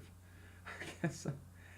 Oh boy, but yeah, Thai restaurant, Vietnamese restaurant, Chinese restaurant, yeah, close enough. Okay, so okay. So I eat healthy, okay? Because Asian cuisine they tend to be healthier than American cuisine. Okay. Uh, so yeah, Koreans, Americans. Okay, let's compare the two. Because I lived in both countries, about the same amount, 2 decades each. So Korea is like America 50 years ago. Okay, Koreans they drink alcohol and they smoke cigarettes, like Americans used to do back in 1950s. Okay, so Koreans now are like Americans 50 years ago. Okay, I mean relatively speaking, Korea is South Korea is still developing country, right? America developed country.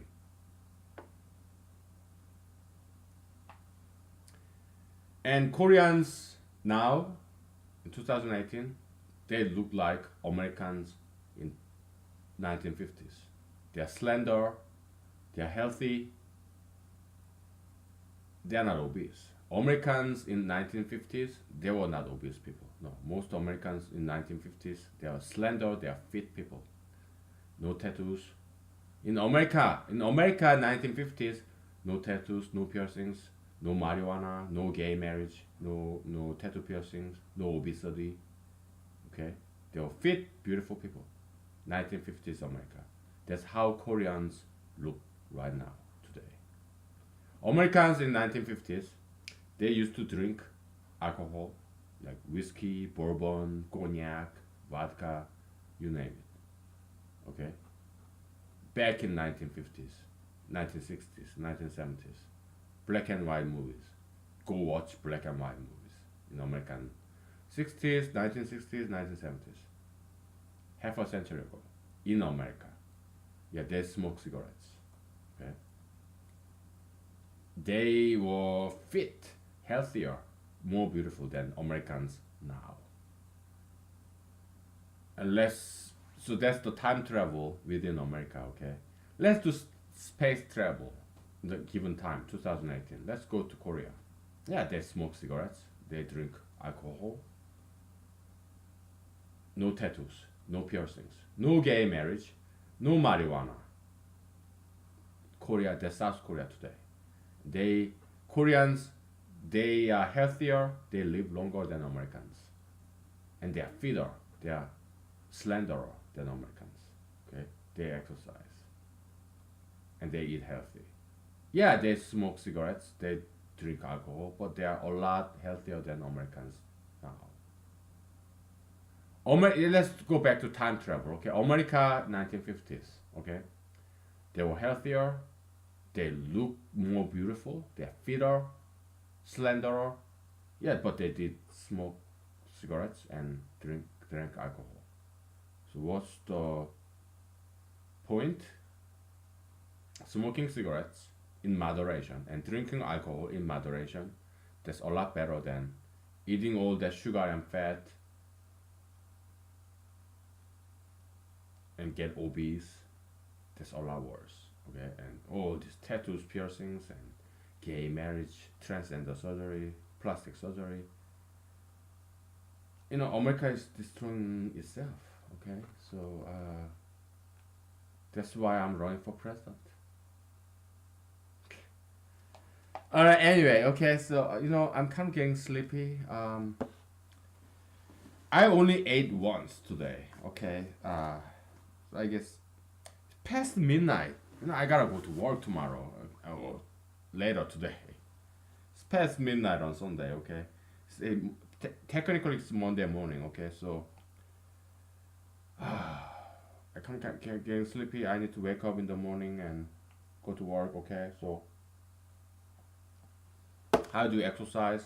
Well, you become a good friend, good listener, and then this person really love you. You become friends. Then you start making some criticism. Okay.